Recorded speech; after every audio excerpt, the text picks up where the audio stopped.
കൊല്ലത്തുകാർ പപ്പടത്തിന്റെ പേരിൽ അടിയുണ്ടാക്കിയെന്ന് പറയുന്നത് കൊല്ലക്കാർ വഴക്കാണെന്നുള്ള ഒരു പ്രധാന ചർച്ചയുണ്ട്. അസൂയോണ്ട് പറയുന്നതാണ്. എന്നാ ധൈര്യമുണ്ട് ഒന്നുകൂടെ അല്ല, സദ്യയിൽ നമ്മൾ കഴുകി ഉപയോഗിക്കാത്ത ഒരു സാധനം പപ്പടമാണ്. 56 രാജ്യങ്ങളിൽ ബിസിനസ് ചെയ്യുന്ന നമ്മുടെ പ്രിയപ്പെട്ട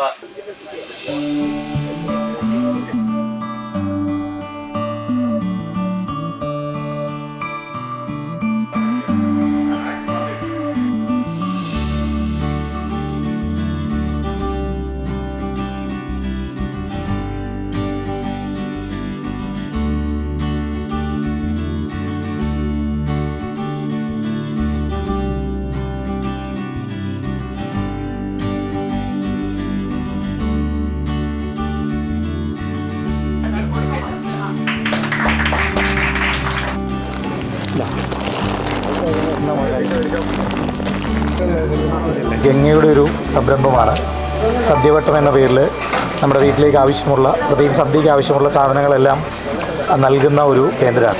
ശരിക്കും ഒരു സദ്യയിൽ നമ്മൾ കഴുകി ഉപയോഗിക്കാത്ത ഒരു സാധനം പപ്പടമാണ്. ഈ സദ്യവട്ടം എന്ന പേരിൽ ഇറക്കുന്ന ഈ പപ്പടത്തിൻ്റെ ഏറ്റവും വലിയ പ്രത്യേകത ഞാൻ കണ്ടത് ഇത് മിഷ്യനിലാണ് കംപ്ലീറ്റ്ലി.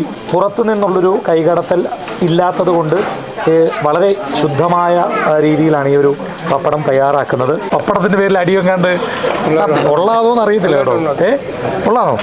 പക്ഷെ എനിക്കത്ര വിശ്വാസമില്ല. കാരണം കൊല്ലത്തുകാരങ്ങനെ ഒരു ഭക്ഷണ പദാർത്ഥത്തിൻ്റെ പേരിൽ അടിയുണ്ടാക്കും എന്ന് വിശ്വസിക്കുന്നില്ല. ഒരു കള്ളക്കഥയായിട്ടാണ് എനിക്ക് തോന്നുന്നത്. ഇനിയിപ്പോൾ എന്താണെങ്കിലും ഇനിയിപ്പോൾ അങ്ങനെ ഒരു പപ്പടത്തിൻ്റെ പേരിലൊരു പ്രശ്നം ഉണ്ടാകാതിരിക്കട്ടെ. പ്രത്യേകിച്ച് ഈ ഓണക്കാലം മുതൽ അങ്ങോട്ട് എല്ലാ സദ്യകളിലും സദ്യവട്ടങ്ങളിലും നമ്മുടെ സദ്യവട്ടത്തിൻ്റെ പപ്പടം ഒരു പ്രഥമ സ്ഥാനം അലങ്കരിക്കട്ടെ. സദ്യവട്ടം എന്ന പേരിൽ ഒരു പപ്പടത്തിന്റെ പുതിയ ബ്രാൻഡ് ഇന്നിവിടെ പ്രിയപ്പെട്ട സഹോദരി ഗംഗ മനീഷിന്റെ നേതൃത്വത്തിൽ ആരംഭിക്കുകയാണ്. ഇത് ഇന്ന് ആരംഭിക്കുന്നത്, ഇതിന് തുടക്കം കുറിച്ചത് ബഹുമാനായ 56 രാജ്യങ്ങളിൽ ബിസിനസ് ചെയ്യുന്ന നമ്മുടെ പ്രിയപ്പെട്ട ജ്യേഷ്ഠ സഹോദരൻ SP സുരേഷ് അവറുകളാണ്. അതുകൊണ്ട് തന്നെ ലോകമറിയുന്ന ഒരു വ്യവസായ സംരംഭമായി മാറാൻ ജഗദീശ്വരൻ അനുഗ്രഹിക്കട്ടെ എന്ന് പ്രാർത്ഥന. എൻ്റെ ഒരു ചെറിയൊരു സംരംഭമാണിത്, സദ്യവട്ടം. അപ്പോൾ ഇവിടെ ഇന്ന് വന്ന എല്ലാവർക്കും എൻ്റെ പേരിൽ നന്ദിയുണ്ട്.